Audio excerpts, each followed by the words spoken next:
Let's talk why good mothers create bad husbands.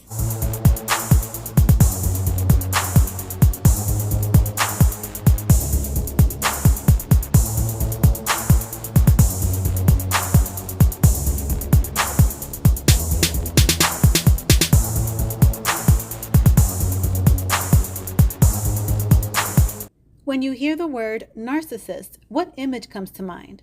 Maybe you think about fictional characters like Patrick Bateman in American Psycho, the stalker in the show You, or Joffrey Baratheon from Game of Thrones. Or maybe you think about arrogant people like Donald Trump or Kanye West. But does an image of the perfect mother, like Marie Barone from the 90s TV show Everybody Loves Raymond, ever come to mind? We hear this word all the time, but what exactly is a narcissist? A narcissist is someone with a very fragile ego who creates a false image of who they are and will do anything at any cost to manipulate the world outside of themselves to uphold their false image of themselves. So whether the false image they're trying to uphold is a super successful man like Patrick Bateman in American Psycho, or the adoring man in the show You, or the genius who can do anything like Kanye West, or the perfect mother like Marie Barone, all of these characters have one thing in common. They cannot handle seeing themselves as anything other than their false image even for a second. Once reality shows them parts of themselves they're trying to hide from themselves, all hell will break loose, and they will throw all types of temper tantrums to try and bend reality to their will. So right now, you might be wondering, how can a lovingly perfect mother like Marie Barone ever be compared to evil people like Joffrey Baratheon from Game of Thrones? Because both Joffrey Baratheon from Game of Thrones and Marie Barone from Everybody Loves Raymond are narcissists. And what do narcissistic mothers typically create? Emotionally unavailable, narcissistic, or codependent mama's boys. So let's talk about mama's boys. To get a better understanding of what a mama's boy is, I'm going to quote the book, How to Recognize Emotional Unavailability and Make Healthier Relationship Choices. Have you ever heard a grown man say, "Well, my mom always knew what I wanted without me having to tell her. Why can't you figure it out? Why do I always have to tell you what I need?" Mama's boys grew up secure in the belief that they hung the moon. Mom gave them everything except emotional connections. When you enter a relationship with a mama's boy, you are expected to take over where mama left off. First, it's unlikely that mama is going to be willing to relinquish any presence in the life of her little boy. Instead, her expectation is for you, the wife, to join the admiring audience, but not as a full member. Instead, you are to remain in a subordinate role to her, mama. The second problem will arise as your love is compared, generally unfavorably, to the love mama offered. Often, this will be measured in terms of boundary-free acceptance. The book goes on and elaborates further. We seem to have gotten confused about the difference between unconditional love and acceptance, which is desirable, and boundary-free acceptance, which is dysfunctional. Unconditional love and acceptance says, "I love you because you exist. I accept you for who you are. However, you must act right and be a good citizen of the world, or you will have consequences." Boundary-free acceptance says, "I know Junior shouldn't be doing drugs or sleeping with everything that moves and stealing money from us and his employer, but I don't want him to suffer consequences. He needs treatment. It's society's fault. It's his teacher's fault. It's his therapist's fault. You don't understand him. He's special." Junior may be a lot of things, but he's no fool. It takes very little time for him to catch on to the scam. And Junior thinks, "I'm special. Rules don't apply to me. If I get consequences, mama will fix it." In order to function in the world and in a relationship, kids and all people need structure and an understanding that consequences will result from a violation of that structure. When you are in a relationship with someone who's never had to take ownership of his behavior, you, the wife, are expected to take over the job mama started and make all the consequences go away. Mama's boys were protected by their mamas from all potentially painful and therefore learning experiences. They never had to feel their feelings. Before that little lower lip even had a chance to quiver, Mama was there, making the hurt go away. It's a no-win situation to be in a relationship with someone who is at arm's length with his feelings. It's worse when the original protector is lurking around, waiting for any hint of pain in her little boy before swooping down upon the source of that pain, you, the wife, and once more rescuing her little boy. So what does narcissism have to do with perfect good mothers? Remember, narcissists try to make the world revolve around them so they can maintain whatever false image they have of themselves. Many perfect good mothers create emotionally unavailable men for their own selfish purposes to uphold their mental image of being the perfect good mother.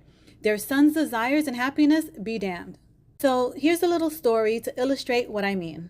When Junior is little, Mama programs him with the message, "No one will ever love you like I do. You are special. No one else can ever be as perfect as I am, and you will never be able to survive this harsh world without my help." And this programming creates a soul tie with Junior. She's making sure that the only person he's ever emotionally available for the rest of his life is her. In her mind, Junior only exists to revolve around her and help her keep her good mother false image intact. Junior's desires and happiness be damned. Then Junior grows up and gets married, and one day his wife is working in their living room, but Junior wants to play video games. He doesn't even notice his wife is working, nor does he consider what she might need in that moment. His needs are all that matters. So he sits on the sofa, starts playing video games, and making noise while his wife is working. So his wife turns to him and says, "Hey, babe, can you turn that down a bit? It's making it hard for me to concentrate." Junior gets mad at this request because, after all, he's perfect and never does anything wrong. But then he notices that his wife is hurt, and he begins to feel bad that he hurt her. So he calls his rescuer, better known as Mama, and tells her what happened with his wife. And Mama replies, "Of course you didn't do anything wrong, Juju. I told you she was crazy when you started dating her." Mama doesn't say this to Junior because she loves him. She says it so she can continue playing rescuer for Junior, so she can keep him revolving around her, so she can maintain her false image of, "I'm the perfectly good mother." But Junior has been conditioned to believe that it's love. Are you feeling a bit confused? Think about it this way. Junior has a wife and possibly children. If Mama had Junior's best interest in mind and not her own best interest in mind, wouldn't she help Junior to see why his behavior was problematic so he can have a healthy marriage and raise happy, healthy children? If Junior never sees some of his behaviors as problematic, what comes next? Divorce. Is divorce in Junior's best interest? Is divorce what Junior wants? Most of us would probably say no. Remember, narcissists try to make the world revolve around them so they can maintain whatever false image they have of themselves. So why do quote-unquote good mothers create bad husbands? Because many quote-unquote perfect good mothers create emotionally unavailable men for their own selfish purposes to uphold their mental image of being the perfect good mother. Their son's desires and happiness be damned.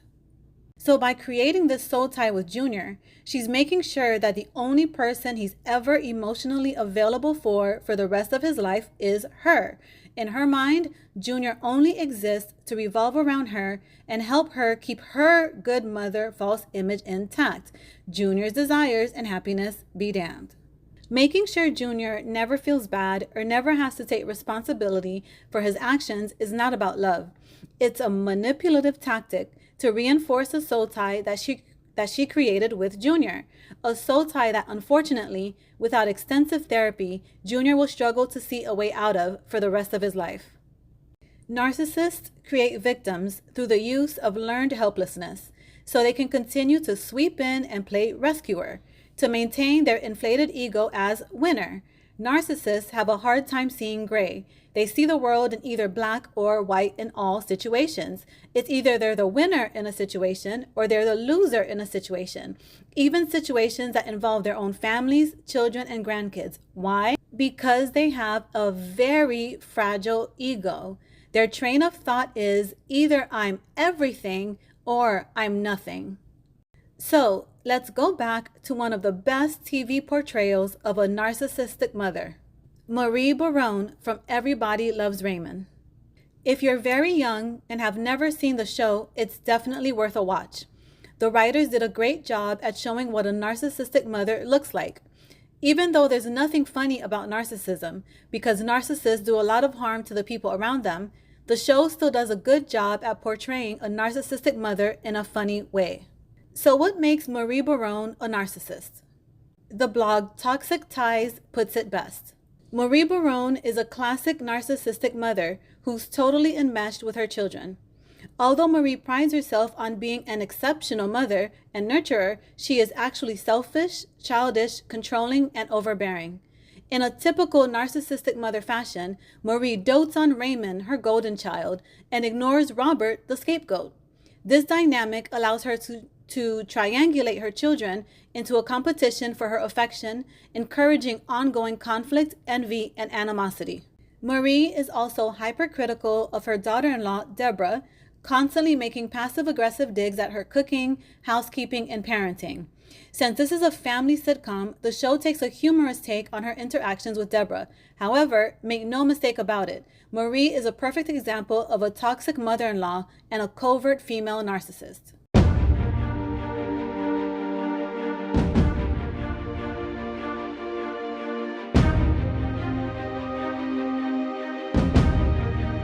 It is common for narcissistic single mothers to raise narcissistic or codependent mama's boys, who in adulthood bring their learned toxicity to their relationships and marriages.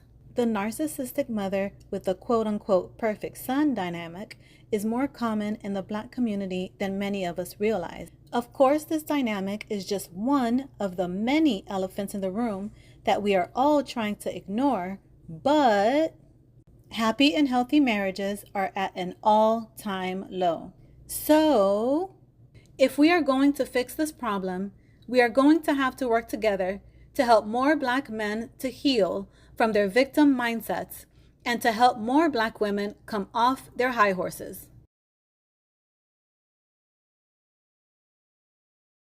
Thank you for watching. I am grateful for you. My name is Melissa Rochelle, and I am a holistic wellness and relationship coach. If you found this information to be helpful, remember to like, subscribe, and most of all, share this information with everyone you know so we can finally break the generational cycles of broken homes, burned out single moms, and fatherless children.